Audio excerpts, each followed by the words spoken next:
حضرت ادریس فلاحی صاحب کے یوٹیوب چینل کو سبسکرائب کیجئے، لائک کیجئے، کمنٹس اور شیئر کیجئے۔ السلام علیکم ورحمۃ اللہ وبرکاتہ۔ مکرم ناظرین گرامی، یہ مسئلہ تو ہمیں معلوم ہے کہ فرض نماز کے سوا جتنی نمازیں ہیں، چاہے وہ واجب ہو، سنت موقدہ ہو، غیر موقدہ ہو، نفل ہو، جو بھی نمازیں ہیں، فرض کے سوا جتنی نمازیں ہیں، ان نمازوں میں ہر رکعت میں آپ جانتے ہیں کہ سورہ فاتحہ پڑھنا واجب ہے اور ساتھ میں سورت ملانا بھی واجب ہے۔ یہ بات آپ کے سامنے ہے، واضح ہے۔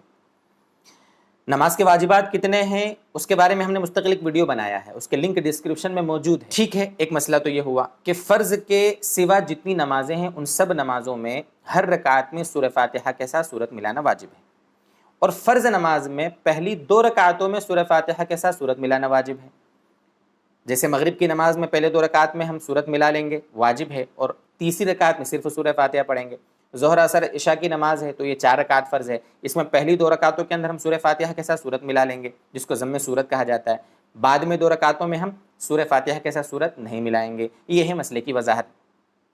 اب یہاں پر ایک مسئلہ یہ سمجھیں کہ فرض نماز کی تیسری یا چوتھی رکعت میں، فرض نماز کی تیسری یا چوتھی رکعت میں سورہ فاتحہ مکمل پڑھنا سنت ہے، سنت موقدہ ہے، پڑھنا چاہیے، ٹھیک ہے۔ اور سورہ فاتحہ کے ساتھ سورت نہ ملانا فرض نماز کی تیسری اور چوتھی رکعت میں سورہ فاتحہ کے ساتھ سورت نہ ملانا یہ سنت ہے، یعنی اگر سورہ فاتحہ نہیں ملائی تو بھی ہماری نماز ہو جائے گی، سجدے سہو کی ضرورت نہیں ہے۔ سورہ فاتحہ کے ساتھ اگر ہم نے سورت پڑھ لی، سورہ فاتحہ کے ساتھ غلطی سے سورت پڑھ لی تو بھی ہماری نماز ہو جائے گی، سجدے سہو کی ضرورت نہیں ہے۔ لیکن ایک بات یہ ذہن میں رکھیں کہ سورہ فاتحہ کے ساتھ اگر غلطی سے ہم نے تیسری یا چوتھی رکعت میں، فرض کی تیسری یا چوتھی رکعت میں اگر سورت ملا لی، اگر چھوٹی کوئی سورت پڑھ رہے ہیں تو اس کو اگر شروع کر دیا تو پوری کر لیں، اگر کوئی بڑی آیت پڑھ رہے ہیں تو اس آیت کو ہم مکمل کر لیں، اس آیت کو مکمل کرنے کی وجہ یہ ہے کہ وہ آیت یا سورت کہیں بے معنی نہ ہو جاوے درمیان میں چھوڑنے کی وجہ سے۔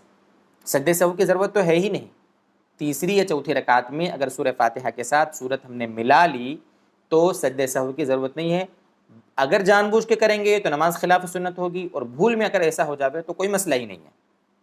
سوچا کہ اس مسئلے کی آپ کے سامنے وضاحت کرنا ضروری ہے۔ بہت سارے لوگ پوچھتے ہیں کہ ہم نے تیسری رکعت میں سورت ملا لی ہے تو سجدے سہو کریں گے نہیں کریں گے؟ سجدے سہو کرنے کی ضرورت نہیں، نماز ہماری ہو جائے گی۔